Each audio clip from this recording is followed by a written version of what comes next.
नमस्कार दोस्तों, आज की हमारी इस घटना की शुरुआत होती है उत्तर प्रदेश के कानपुर से। कानपुर जिले में एक डेरीपुर नाम का गांव पड़ता है और इसी डेरीपुर गांव में रहने वाली कमला देवी कमला देवी जो कि एक विधवा महिला होती हैं। कमला देवी के पति की 2 साल पहले एक लंबी बीमारी के कारण मौत हो जाती है, जिसकी वजह से कमला देवी बिल्कुल टूट जाती हैं। लेकिन फिर भी कमला देवी सब कुछ भुलाकर अपनी ज़िंदगी में आगे बढ़ने का प्रयास करती हैं। वो आगे बढ़ती जाती हैं। कई बार तो कमला देवी एक ही बात सोचा करती थी कि उसके घर के अंदर सिर्फ़ उसका पति ही था कमाने वाला, अब उसके अलावा कौन कमाएगा और वह दूसरा कोई नहीं है। लेकिन फिर भी कमला देवी को सिलाई-कढ़ाई करने का अच्छा खासा शौक होता है और वो अच्छी खासी पेटेंट होती हैं। इसी शौक को अपना वह काम-धंधा बना लेती हैं। कमला देवी गाँव की औरतों के कपड़े सिलने का काम करना शुरू कर देती हैं। अब वो अपनी एक दुकान खोल लेती हैं, हर समय घर के अंदर ही बैठकर इन औरतों के कपड़े जो है सिला करती थी और ये औरतें भी इस महिला को कुछ पैसे दिए दिया करती थी। लेकिन जैसे ही जो है 1-2 महीने का वक़्त गुज़रता है, तो गाँव की औरतें इस महिला से कपड़े तो ज़रूर सिलवा लेती थी, लेकिन दोस्तों उधार बहुत-बहुत दिन के लिए कर लेती थी। कभी 1 महीने के लिए, कभी 15 दिन के लिए, और जैसे ही उधार धीरे-धीरे करके ज़्यादा बढ़ जाता है, तो ये महिला काफ़ी ज़्यादा परेशान रहने लगती है। क्योंकि कमला का घर का गुज़ारा अच्छी तरीके से नहीं हो पाता था। कमला अपने मन में सोचने लगती है कि गाँव की औरतें कपड़ा तो सिलवा लेती हैं, लेकिन पैसे नहीं देती हैं। और इसी वजह से कमला देवी अब अपने मन में एक ही बात ठान लेती हैं कि अब उसको ये काम-धंधा छोड़ देना चाहिए, क्योंकि और कोई काम-धंधा कर लेना चाहिए। इस तरीके से कमला देवी अब गाँव के जमींदार के खेत में मेहनत मज़दूरी करने का काम करना शुरू कर देती है। गाँव के जमींदार मेहनत मज़दूरी के पैसे ठीक-ठाक दे दिया करते थे, जिसकी वजह से कमला देवी के घर का गुज़ारा बहुत ही आसानी से और ठीक-ठाक तरीके से हो जाया करता था। कमला देवी के परिवार में इसका एक इकलौता ही बेटा होता है, जिसका नाम होता है सूरज। सूरज की उम्र लगभग जो है 15 साल के आसपास की होती है। वह कक्षा 9 में अपनी पढ़ाई किया करता था। पढ़ाई-लिखाई में सूरज काफ़ी ज़्यादा होशियार लड़का था, काफ़ी चतुर चालाक लड़का था। जब भी सूरज के पास खाली समय होता था, तो सूरज अपनी माँ के साथ, कमला देवी के साथ काम-काज में उनकी मदद किया करता था। लेकिन सूरज हमेशा अपनी माँ कमला देवी को सिर्फ़ एक ही बात बोलता था, कहता था कि माँ, हम ये खेतों में मेहनत मज़दूरी करने का काम छोड़ दो, कोई दूसरा काम-धंधा शुरू कर लो। वो हमेशा अपनी माँ को खेत में काम करने के लिए मना करता था, लेकिन इसकी माँ कमला देवी हमेशा अपने बेटे सूरज को कहती थी कि बेटा, अगर मैं खेत में काम नहीं करूँगी तो हमारा घर का गुज़ारा कैसे चलेगा? जिसकी वजह से सूरज हमेशा अपनी माँ के सामने चुप रह जाया करता था और वो कुछ नहीं बोला करता था। लेकिन जो कमला देवी होती है, वह नहीं जानती थी कि उसके परिवार में आगे कितनी बड़ी उथल-पुथल होने वाली है। कमला देवी के पड़ोस में एक जमींदार रहता था, जिसका नाम होता है देशमुख। जमींदार जो होता है गाँव का सबसे बड़ा रईस और धनी व्यक्ति होता है देशमुख। देशमुख के पास अच्छा खासा पैसा होता है, लेकिन देशमुख के पास इज़्ज़त की बहुत कमी होती है। देशमुख एक ऐसा व्यक्ति होता है, जो कि लंगोट का ढीला होता है और नारे का ढीला व्यक्ति होता है, यानी कैरेक्टर लूज़ होता है। देशमुख हमेशा महिलाओं को काफ़ी पसंद किया करता था। देशमुख जमींदार को जो भी महिला पसंद आ जाती थी, देशमुख जमींदार उस महिला को रात के समय अपने बिस्तर तक ले आ जाता था और फिर उसके बाद उन महिला के साथ अपना वक़्त गुज़ार लिया करता था। अब दोस्तों इस तरीके से ही जो है देशमुख जमींदार का बस यही काम होता है, क्योंकि रुपए पैसे की उसके पास कोई कमी नहीं होती है। और आगे भविष्य में चलकर देशमुख के इसी जमींदार कमला देवी के साथ बहुत बड़ा कांड करने वाला होता है। लेकिन देशमुख जमींदार इस कमला देवी के साथ तो बहुत बड़ा कांड करता है, उससे पहले वह एक बहुत बड़ा कांड कर देता है, जिसकी गूंज पूरे जिले में फैल जाती है। कुछ दिनों का वक़्त गुज़रने के बाद एक दिन कमला खेत में कामकाज कर रही होती है और उसकी मुलाकात पड़ोस के एक महिला से हो जाती है। उस महिला का नाम होता है कांता देवी। कांता देवी भी एक विधवा महिला होती हैं। उनकी उम्र भी लगभग 30 से 32 साल के आसपास होती है, लेकिन देखने में काफ़ी खूबसूरत महिला होती है। और जैसे ही इन दोनों की मुलाकात हो जाती है, तो धीरे-धीरे करके दोनों के बीच में गहरी दोस्ती भी हो जाती है। दोनों एक-दूसरे के घर पर आना-जाना शुरू कर देती हैं और इस तरीके से अब कांता देवी और कमला देवी के बीच में गहरी दोस्ती हो जाती है। वो अपने मन की बात एक-दूसरे के साथ शेयर कर लिया करती थी। कुछ दिनों का वक़्त धीरे-धीरे कैसे गुज़र जाने लगा। आखिर वह 1 तारीख आ ही जाती है। 13 मार्च 2026 का दिन सुबह के करीब 7 बजे के आसपास का वक़्त होता है। सूरज अपनी माँ कमला देवी को कहने लगता है कि माँ, मैं क्रिकेट खेलने के लिए अपने दोस्तों के साथ जा रहा हूँ। 1-2 घंटे में मैं वापस आ जाऊँगा। तभी उसकी माँ कमला देवी अपने बेटे सूरज को कहती है कि बेटा, आज मेरी तबीयत बहुत ज़्यादा खराब है, मुझे बुखार लग रहा है। और आज मैं मेहनत मजदूरी करने के लिए भी नहीं जाने वाली हूँ। तुम जल्दी से घर पर लौट आना। और इस तरीके से सूरज अब खेलने के लिए अपने दोस्तों के साथ चला जाता है। जैसे ही 10 से 20 मिनट का वक्त गुजर जाता है, तो उसी समय कमला देवी के घर पर उसकी पड़ोसन जो है, उसकी यानी सहेली कांता देवी आती है। और कांता देवी अपनी सहेली कमला देवी को कहने लगती है कि चलो कमला, खेत में मेहनत मजदूरी करने के लिए जाना है। लेकिन कमला देवी कांता को कहने लग जाती है कि देखो कांता, आज मुझे बहुत तेज बुखार लग रहा है, शरीर काफी थका हुआ महसूस लग रहा है, और आज मैं मेहनत मजदूरी करने के लिए खेत में मेरा मन नहीं है और नहीं मैं जाऊंगी। लेकिन वहां पर कांता देवी कहने लग जाती है कि जो हमारा जमींदार देशमुख है वह हमारी डबल दहाड़ी काट लेगा। अब इसके बावजूद भी कमला देवी साफ साफ मना कर देती है। वह कांता को कहने लगती है कि चाहे वो डबल दहाड़ी काटे या फिर इससे भी ज्यादा काटे, लेकिन आज मेरी तबीयत ठीक नहीं है, मैं नहीं जाऊंगी और मेरा बिल्कुल भी मन नहीं है। और इस तरीके से कांता देवी अब अपनी इस पड़ोसन को कहती है कि तू अगर नहीं जाना चाहती है तो मुझे तो जाना ही पड़ेगा। और इस तरीके से अब कांता देवी अपनी इस सहेली के घर से बाहर निकल आती है और देशमुख जमींदार के खेत में चली आती हैं। आज देशमुख जमींदार अपने खेत में बैठ करके शराब पी रहा होता है। देशमुख जमींदार को बहुत ज्यादा नशा हो चुका होता है, और जैसे ही देशमुख जमींदार की नजरें कांता की खूबसूरती पर पड़ती हैं तो उसे निहारता ही रहता है। उसकी खूबसूरती उसके मन में घर कर जाती है, उसके गोरे बदन पर पड़ती है तो देशमुख जमींदार की नियत में खोट आ जाती है, यानी कमी आ जाती है। देशमुख जमींदार अपने मन में सोचने लग जाता है कि कांता देवी बहुत ही खूबसूरत महिला है, क्यों ना जैसे तैसे करके इसको मैं अपने प्रेम जाल में फंसा लिया जाए और इसे मैं जो अपने जाल में फंसाऊंगा, उसके बाद मैं अपने बिस्तर तक ले जाऊंगा। इस तरीके के ख्याल देशमुख जमींदार के मन में चलते रहते हैं। लेकिन थोड़ी देर के बाद ही जमींदार देशमुख अपने नौकर मोहन को आवाज लगाता है और मोहन को कहता है कि मोहन, मेरी शराब खत्म हो चुकी है, तुम पास के ही ठेके पर चले जाओ और ये पैसे लेकर जाओ, वहां से जो है शराब खरीद कर ले आओ। और इस तरीके से मोहन नौकर अब अपने इस मालिक देशमुख से कुछ पैसे लेता है और पैसे लेने के बाद पास के ही शराब के ठेके पर शराब खरीदने के लिए चला जाता है। लेकिन दूसरी तरफ देशमुख जमींदार तो इस महिला कांता देवी की खूबसूरती को लगातार जो है निहारता रहता है। थोड़ी देर के बाद मोहन जो होता है इसका नौकर, वो शराब लेकर खेत में आ जाता है और इस तरह से जमींदार देशमुख फिर से शराब पीना शुरू कर देता है।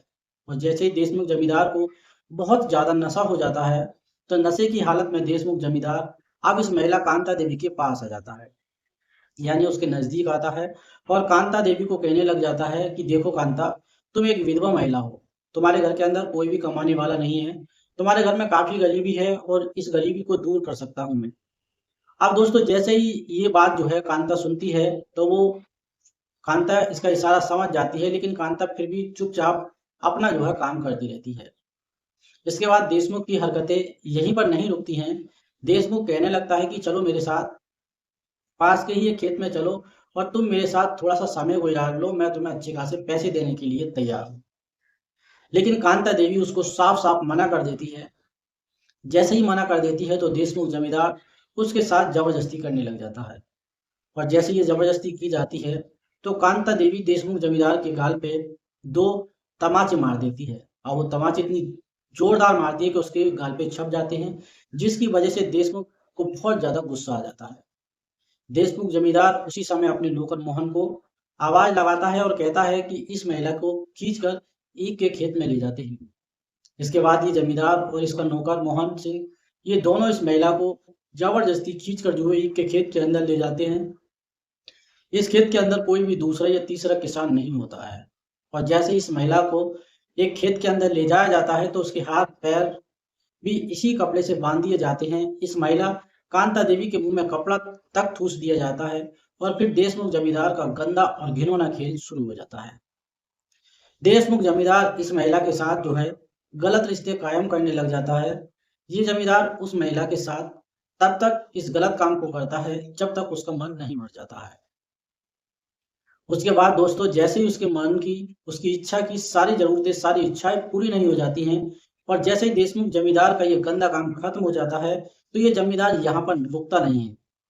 देशमुख जमींदार अपने नौकर मोहन को कहने लगता है कि मोहन, तुम भी बहती गंगा में डुबकी लगा लो, तुम भी अपने मन की भड़ास मिटा लो और तुम भी इसके साथ जो करना चाहते हो वो कर लो। और इस तरीके से जैसे ही मोहन नौकर को ये बात कही जाती है, तो मोहन नौकर भी इस महिला के साथ गंदा और गलत काम करना शुरू कर देता है।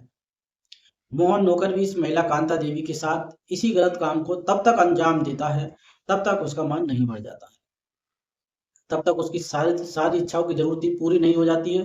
और जैसे इन दोनों का ये गंदा खेल खत्म हो जाता है, तो देशमुख जमींदार इस महिला को डराता है, धमकाता है और उसे तरह तरह की बातें कहता है, और कहता है कि अगर तूने ये बात गांव के किसी भी व्यक्ति से बताने की कोशिश की तो मैं तुझे जान से मार दूंगा, तेरे पूरे परिवार को खत्म कर दूंगा। और इस तरीके से इस महिला को बहुत डराया जाता है, धमकाया जाता है, धमकियां भी दी जाती है। फिर भी जैसे तैसे करके इस महिला को छोड़ दिया जाता है। तो ये महिला कांता देवी अब खेत से वापस आ जाती है, लेकिन अपने घर पर जाने के बजाय सीधे ही अपनी उस पड़ोसन कमला देवी के घर पर आ जाती है, जहां से इनकी गहरी मित्रता होती है। और कमला देवी को कहने लगती है कि आज मेरे साथ खेत में बहुत गलत काम हुआ है। कमला देवी पूछने लग जाती है कि ऐसा कौन सा गलत काम तेरे साथ हुआ है कांता, आखिर तू मुझे बता। अब वो बताती है कि मेरे खेत में जो हो गया। तभी कांता देवी अपने इस पड़ोसन कमला को कहती है कि जमींदार देशमुख ने और उसके नौकर ने मेरे साथ गंदा और गलत काम किया है। जैसे ये बात कमला को बताई जाती है तो कमला देवी को बड़ा गुस्सा आ जाता है, वो गुस्से में लाल हो जाती है। अब कमला देवी कहती है कि तुझे मेरे साथ अभी के अभी पुलिस स्टेशन चलना पड़ेगा। लेकिन जैसे ही पुलिस स्टेशन की बात आ जाती है तो ये महिला जो होती है कांता देवी साफ साफ मुकर जाती है। कांता देवी कहती है कि उसने मुझे धमकी दी है, और धमकी ये दी है कि अगर वह पुलिस स्टेशन तक पहुंची तो उसको जान से मार दिया जाएगा और उसके परिवार को भी जान से मार दिया जाएगा। लेकिन फिर भी कमला देवी इसे जैसे तैसे करके इस महिला कांता देवी को लेकर के नजदीकी पुलिस स्टेशन में पहुंच जाती है। उस पुलिस स्टेशन के अंदर एक पुलिस दरोगा बैठा होता है जिसका नाम सुरेश होता है। सुरेश जो कि एक ऐसा पुलिस दरोगा होता है जो हमेशा रिश्वत लेने का आदी होता है। कमला देवी और कांता देवी इस पुलिस दरोगा सुरेश कुमार को कहती हैं कि हमारे गांव के जो जमींदार है देशमुख ने और उसके नौकर ने मेरी सहेली के साथ जो है बहुत ही ज्यादा गलत किया है और गंदा काम किया है। सुरेश पुलिस दरोगा जी उसी समय इस महिला कमला देवी को कहने लग जाते हैं कि देखो, वो बहुत बड़े जमींदार हैं, जमींदार ऐसा नहीं है और वो नहीं ऐसा कर सकते, वह तो भगवान जैसा जमींदार है, वह गरीब लोगों की मदद करता है, तुम उस पर झूठा इल्जाम लगा रही हो, तुम दोनों उस जमींदार देशमुख से पैसा हटना चाहती हो और इसी वजह से उसके खिलाफ ये षड्यंत्र रच रही हो। और इस तरह से जैसे तैसे करके ये पुलिस दरोगा जो सुरेश कुमार होते हैं इन दोनों महिला को चुप करा देती हैं। लेकिन फिर भी ये दोनों औरतें अपनी जिद पर अड़ जाती हैं और जिद इतना करती हैं और कहती हैं कि जब तक वो जमींदार पुलिस स्टेशन में नहीं पहुंचेगा तब तक हम यहाँ से नहीं जाने वाले। इस तरह से थक हार कर ये सुरेश दरोगा जो होते हैं जो जमींदार देशमुख को फोन करते हैं, अब फोन पर कहते हैं और उनको पुलिस स्टेशन में बुलाते हैं। जैसे ही देशमुख जमींदार इस पुलिस स्टेशन में पहुंचता है तो देखता है कि वहां पर दो महिलाएं बैठी होती है। एक तरफ कांता देवी बैठी होती है और दूसरी तरफ जो होती है वो बिमला देवी बैठी होती है, यानी जो उसकी सहेली होती है। अब दोस्तों जो देशमुख जमींदार होता है अब इस महिला कमला देवी को देखकर सारी बातें समझ जाता है। देशमुख अपने मन में सोचने लग जाता है कि सारा कांड इस कमला ने ही किया है। कमला देवी ही इस महिला कांता देवी को पुलिस स्टेशन में लेकर आई है। अगर ये कमला देवी नहीं लाती तो ये महिला जो है कांता देवी की इतनी हिम्मत नहीं होती कि ये पुलिस स्टेशन में आ जाती।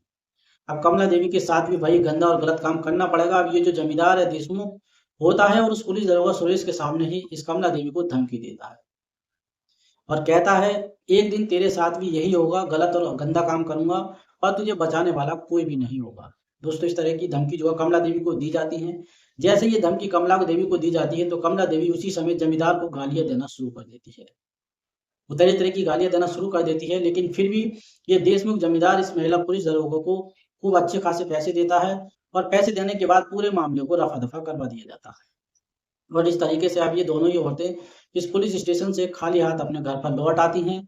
लेकिन ये देशमुख जमींदार अब रुकने वाला नहीं होता है और अपना गुस्से की भड़ास निकालने के लिए ये महिला कमला देवी के साथ भी आगे चलकर बहुत बड़ा कांड करने वाला था, क्योंकि उसने वहां से दुश्मनी बांध रखी थी। लेकिन 10 दिन का वक्त गुजर जाता है और इतना वक्त गुजर जाने के बाद एक तारीख आई जाती है। 1 अप्रैल 2026 का दिन शाम के करीब 3 बजे के आसपास का समय होता है और कमला देवी अपने बेटे सूरज को कहने लग जाती है कि बेटा सूरज, हमारे पास जो आधा एकड़ जमीन है उसमें हमने गेहूं की फसल बो रखी है और वो फसल जो है वो पक्का तैयार खड़ी हो चुकी है। बादल भी काफी हो चुके हैं, ऐसा लगता है जैसे बारिश होने वाली है। उससे पहले हम अपनी फसल को काट लें और उसे निकाल लेते हैं। सूरज कहने लगता है कि माँ तुम फिक्र मत करो, आजकल मेरे स्कूल की भी छुट्टियां चल रही हैं, हम दोनों मिलकर उस फसल को काट लेंगे। और इस तरीके से सूरज ये दो चार बातें कहने के बाद अपनी माँ को कहने लगता है कि माँ, मैं अपने दोस्तों के साथ खेलने जा रहा हूँ। और बस इतना कहकर सूरज अपने घर से बाहर निकल जाता है। उसकी माँ काफी समझाती है कि बेटा आज खेत पर गेहूं काटने चलते हैं। लेकिन जैसे ही दोस्तों 10 से 15 मिनट का वक्त गुजर जाता है तो उसी समय कमला देवी की जो सहेली जो पड़ोसन होती है कांता देवी, वो इसके घर पर आ जाती है। और कांता देवी और कमला देवी ये दोनों घर के अंदर बैठकर जो है बातचीत करना शुरू कर देती है। इनके बीच दोनों की बातचीत होने लगती है। उसी समय कमला देवी अपनी इस पड़ोसन कांता को कहने लग जाती हैं कि देखो कांता, हमारे पास आधे एकड़ जमीन है और उसके अंदर हमने गेहूं तैयार कर रखे हैं और गेहूं की फसल पककर भी तैयार हो चुकी है। चलो इसी समय खेत में जाते हैं और इस देखते हैं कि वह काटने लायक हुई है या नहीं हुई है। दोस्तों अब कांता भी कहती है, बोले ठीक है चलो खेतों पर घूमने के लिए चलते हैं। अब दोस्तों कांता और कमला देवी हैं दोनों ही अब खेत की तरफ चल पड़ती हैं। और जैसे ये दोनों खेत की तरफ जा रही होती हैं तो उसी समय देशमुख का जो नौकर होता है मोहन, इन दोनों महिलाओं को खेत में जाते हुए देख लेता है। जब ये देख लेता है मोहन तो नौकर अपने मन में सोचने लग जाता है कि शाम का वक्त हो तो चुका है और ये दोनों महिला खेत में अकेली ही जा रही है। ना तो इनके साथ इनका लड़का है, ना कोई घर वाला है। इन दोनों महिलाओं का आज फायदा उठाने में ही मेरा फायदा है। अब मोहन नौकर उसी समय अपने मालिक देशमुख जमींदार के पास जो है जाता है और देशमुख जमींदार को कहने लगता है कि देखो, आज कांता देवी और कमला देवी अपने खेतों की तरफ जा रही हैं। दोनों अकेली हैं, उनके साथ परिवार का कोई भी सदस्य नहीं है और तीसरा सदस्य उनके पास कोई नहीं है। अब देशमुख कहने लग जाता है कि चलो आज उन दोनों का ही एक साथ शिकार कर लिया जाए। इस तरीके से देशमुख जमींदार उसी समय अपनी गाड़ी जो है निकालता है, अपने घर से बाहर निकालकर जो है मोहन नौकर को भी साथ में लेता है और साथ में अपनी लाइसेंसी रुबाई बल्ली भी ले लेता है। और इसी तरीके से अब गाड़ी लेकर के ये जो जमींदार होता है देशमुख अपने घर से खेतों की तरफ निकल पड़ता है। जैसे ही थोड़ा सा वक्त गुजर जाता है तो जो देशमुख जमींदार की गाड़ी है इन दोनों औरतों के पास जाकर रुक जाती है। देशमुख जमींदार इस गाड़ी से नीचे उतरता है और जैसे ही नीचे उतरता है तो देशमुख जमींदार कमला देवी की कनपटी पर जो है अपनी पिस्टल तान देता है। और कमला देवी में और जो उसकी महिला होती उसकी सहेली होती है दूसरी महिला कांता देवी को भी डराता है, धमकाता है। दोनों महिला को कहता है कि जल्दी से मेरी गाड़ी पे बैठ जाओ, नहीं तो दोनों को जान से मार। और इस तरीके से कांता देवी और कमला देवी ये दोनों वहां पर जो है काफी ज्यादा डर जाती है और थर थर कांपने लगती है। अब दोस्तों डर की वजह से दोनों औरतें इसकी गाड़ी पे बैठ जाती हैं और फिर देशमुख जमींदार अपनी गाड़ी चलाना शुरू कर देता है। इसके बाद देशमुख जमींदार अपनी गाड़ी का रुख अपने ही खेतों की तरफ कर लेता है और 10 से 15 मिनट का वक्त गुजर जाने के बाद ये जमींदार अपनी गाड़ी को लेकर के अपने खेत में पहुंच जाता है। खेत में पहुंचने के बाद इन दोनों महिलाओं को गाड़ी से नीचे उतार लिया जाता है। लेकिन खेत के अंदर एक दो कमरे भी बने होते हैं, जो ट्यूबवेल लगा हुआ होता है वहां पे दो कमरे भी बने हुए होते हैं। उसके बाद ये जमींदार उन दोनों महिलाओं को लेकर के उस कमरे के अंदर चला जाता है। कमरे के अंदर जाने के बाद वहां कुछ रस्सियां पड़ी होती हैं और मोहन नौकर को कहने लगता है कि इन दोनों महिलाओं के हाथ पैर रस्सी से बांध दो। इस तरीके से जो मोहन नौकर होता है अब इन दोनों महिलाओं के हाथ पैर जो है रस्सी से बांध देता है। यहाँ तक कि उनके मुंह पर भी कपड़ा बांध दिया जाता है। जब कपड़ा बांध दिया जाता है तो देशमुख जो जमींदार होता है वो अपने नौकर मोहन को कुछ पैसे देता है और कहता है कि आज पास में ही एक शराब का ठेका लगा है, वहां से शराब खरीद कर लाओ। इसके बाद ये नौकर जो मोहन होता है शराब के ठेके पर जाता है, वहां से कुछ शराब खरीदता है और साथ में कुछ खाने पीने का सामान भी खरीदता है। अब शराब खरीदने के बाद मोहन नौकर फिर से खेत में आ जाता है और फिर देशमुख जमींदार और नौकर मोहन ये दोनों काफी देर तक अपने खेत के अंदर बैठकर शराब पीते हैं। और जैसे इन दोनों को गहरा नशा हो जाता है तो इसके बाद ये दोनों का गंदा और घिनौना काम शुरू हो जाता है। यानी सबसे पहले देशमुख जमींदार इस महिला कमला देवी के साथ जो है अपने गलत रिश्ते को कायम करने लग जाता है। अब देशमुख जमींदार जब इस महिला के साथ तब तक इस गलत काम को अंजाम देता है जब तक कि उसका मन भर नहीं जाता है। और फिर इसके बाद वे अपने नौकर मोहन को भी कहता है कि तू भी इस महिला के साथ अपना थोड़ा सा वक्त गुजार सकता है। इस तरीके से मोहन नौकर भी कमला देवी के साथ गलत काम करना शुरू कर देता है। मोहन नौकर भी कमला देवी के साथ तब तक इस गलत काम को अंजाम देता है तब तक उसका मन नहीं मर जाता है, उसकी सारी जरूरतें पूरी नहीं हो जाती। और फिर जैसे इन दोनों का ये गंदा खेल खत्म हो जाता है यानी इनकी मन की भावना पूरी हो जाती है, तो फिर जमींदार देशमुख और साथ में इसका जो नौकर होता है मोहन, ये दोनों खेत के अंदर बैठकर काफी देर तक शराब पीते हैं। और जैसे ही थोड़ा सा वक्त गुजर जाता है, तो फिर जो देशमुख जो जमींदार होता है अपने नौकर मोहन को कहने लगता है कि चलो आप दूसरी महिला का भी फायदा उठा लेते हैं। इस तरीके से देशमुख जमींदार अब कांता देवी के साथ भी फिर से गंदा और घिनौना खेल खेलना शुरू कर देता है। देशमुख जमींदार कांता देवी के साथ वही गंदा और गलत काम तब तक करता है जब तक कि उसकी मन की सारी जरूरतें पूरी नहीं हो जाती। और इसके बाद मोहन नौकर भी कांता देवी का फायदा उठाता है, और ये भी उसका फायदा तब तक उठाया जाता है तब तक इन दोनों की मन की इच्छा या सारी जरूरतें पूरी नहीं हो जाती। और फिर इसके बाद ये दोनों ही नशे की हालत में इन दोनों औरतों को जो है इस तरीके से करते हैं। उसके बाद करीब 10 से 20 मिनट के बाद ये दोनों महिला को छोड़ देते हैं। जब ये दोनों महिला अपने घर पर जाती हैं, तो अपनी माँ की दशा देखकर जो सूरज नाम का उनका बेटा होता है, वो पूछता है कि माँ, आखिर तुम कहाँ से आई हो? ये दशा तुम्हारी किसने की है? उसके बाद दोस्तों उसकी माँ अपने बेटे को सारी हकीकत रोते-रोते बताती है, और सूरज जो है गुस्से में आग बबूला हो जाता है। उसी समय वो दोस्तों उसी ट्यूबवेल पर पहुँचता है जहाँ पर उसकी माँ के साथ गलत हुआ था। और दोस्तों जब वहाँ पर पहुँचता है, तो मौके पर जो होता है, जो जमींदार और उसका नौकर जो है शराब के नशे में काफ़ी तन्म होते हैं, और जो पिस्टल होती है उनकी अंटी में उड़स रही होती है, तभी जो सूरज होता है उनकी ही पिस्टल छीनकर 2 गोली उसके नौकर में मारता है और 2 गोली जो है जमींदार में मारता है। मारने के बाद उसी पिस्टल को लेकर के दोस्तों नज़दीकी पुलिस स्टेशन में जाता है, और वहाँ जो है जाकर कहता है कि दरोगा साहब, ये पिस्टल और जो उस गाँव के सरपंच हैं और उसका नौकर है, उसको मैंने मार दिया है, और उनकी डेड बॉडी जो है उनके ट्यूबवेल पर पड़ी हुई है। पुलिस जब मौके पर पहुँचती है, तो वहाँ पर देखती है कि वाक़ई में दोनों की डेड बॉडी पड़ी हुई है। अब जैसे ये खबर दोस्तों पूरे गाँव में आग की तरह फैल जाती है। अब दोस्तों पुलिस जो होती है सूरज को अपनी कस्टडी में लेती है, हिरासत में लेती है। अब हिरासत में लेने के बाद सूरज से जब पूछा जाता है, तो सूरज सारी सच्चाई जो बता देता है। बोले, इन दोनों ने मिलकर मेरी माँ के साथ और एक महिला के साथ इन्होंने गलत काम किया था, इसलिए उनकी किए की सज़ा मैंने आज दी है। अब कानून जो सज़ा मुझे देना चाहे मैं उसके लिए तैयार हूँ। उसके बाद दोस्तों पुलिस जो है इस पर चार्जशीट तैयार करती है, और इस लड़के को जो है जेल भेज देती है। इसके बाद ये बात भविष्य के घर में छिपी है कि जज साहब इसको क्या सज़ा सुनाने वाले हैं। दोस्तों मिलते हैं फिर किसी नेक्स्ट घटनाक्रम के साथ। तो दोस्तों इस घटना के दौरान सूरज ने जो किया था, वो सही किया था या गलत किया था, कमेंट बॉक्स में अपनी राय ज़रूर दें। दोस्तों ये कहानी सुनाने का मकसद मेरा किसी को परेशान करना नहीं था, ना किसी की भावनाओं को आहत करने का था। केवल समाज में होने वाली घटनाओं से आपको जागरूक कराने का था कि दोस्तों जो जैसा कर्म करता है वो वैसा ही फल एक दिन ज़रूर भोगता है। तो दोस्तों इस घटनाक्रम के माध्यम में आपकी जो भी राय है कमेंट बॉक्स में ज़रूर लिखें। मिलते हैं फिर किसी सच्चे घटनाक्रम के साथ, तब तक के लिए जय हिंद, वंदे मातरम।